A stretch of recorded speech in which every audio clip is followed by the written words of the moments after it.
This is Gary with Gary's Sprinkler Repair Service, and today I'm going to show you how to install a Hunter Hybrid battery operated timer. And you would use this application if somebody didn't have electricity where you needed to install some sprinkler valves, or if you have existing valves that were on an electrical timer that was off of the house. The wire got cut somewhere due to construction or whatever, or plants being put in. Nobody knows where the wire cut's at, so you need to put a new timer right by the valves, and I'll show you how to do that. If you liked the video today and felt like it helped you out, feel free to give us a like down below, and of course hit that subscribe button down there.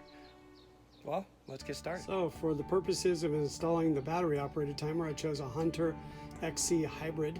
It runs on 6 AAA batteries. You can see those down here.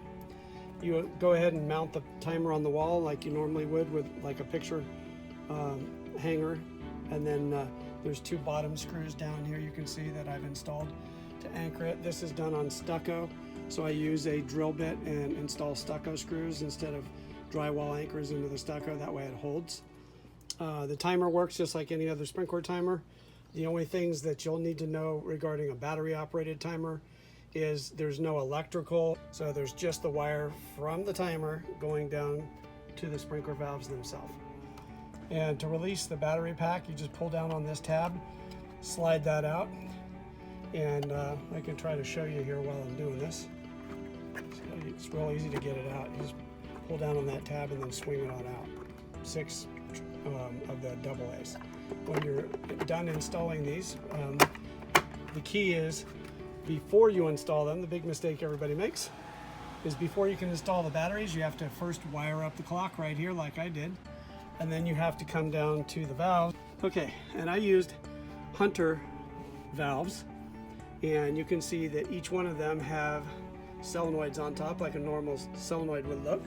The only difference is if you look here, they have a silver foil on the solenoid lead, but on a battery operated solenoid, it doesn't matter pretty much what brand you buy, they always have a different colored common than it would normally be. So instead of this being 2 red wires, it's a red and a black, so the black's going to be your common. So before you can hook that timer up and put the batteries in, you first have to wire these all up. So I took all the commons, you can see all my black commons here, there's 4 of them, and then I also had a jumper going to the backyard. And I hooked all of those commons up and hooked them to the white wire, and as you can see up here, if I zoom in a little bit, there's our white wire on the common screw. And then I went ahead and hooked up this guy to the red, yellow, orange, and green. And then I had the wire that loops to the back be a brown.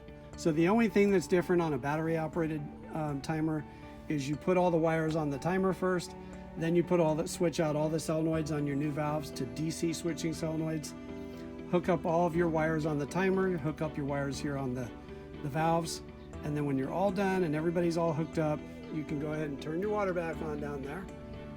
And then at that point, you can install your batteries. And once you install the batteries, you'll hear all the solenoids go click, click, click, click. And I had 5 of them, so if that's 5 clicks, that's what you would hear.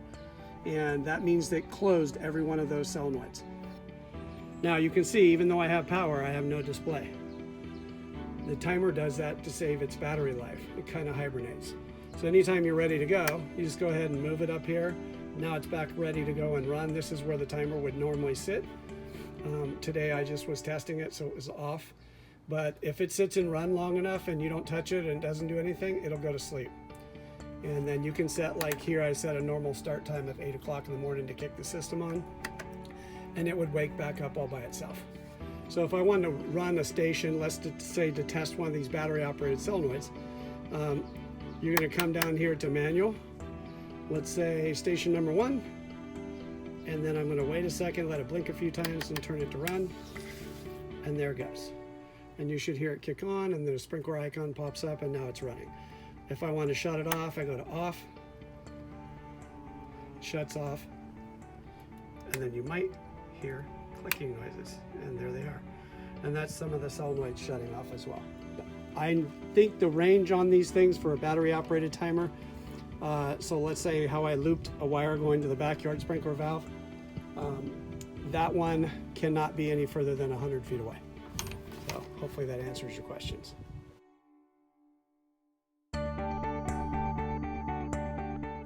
Take care, and we'll see you on the next video.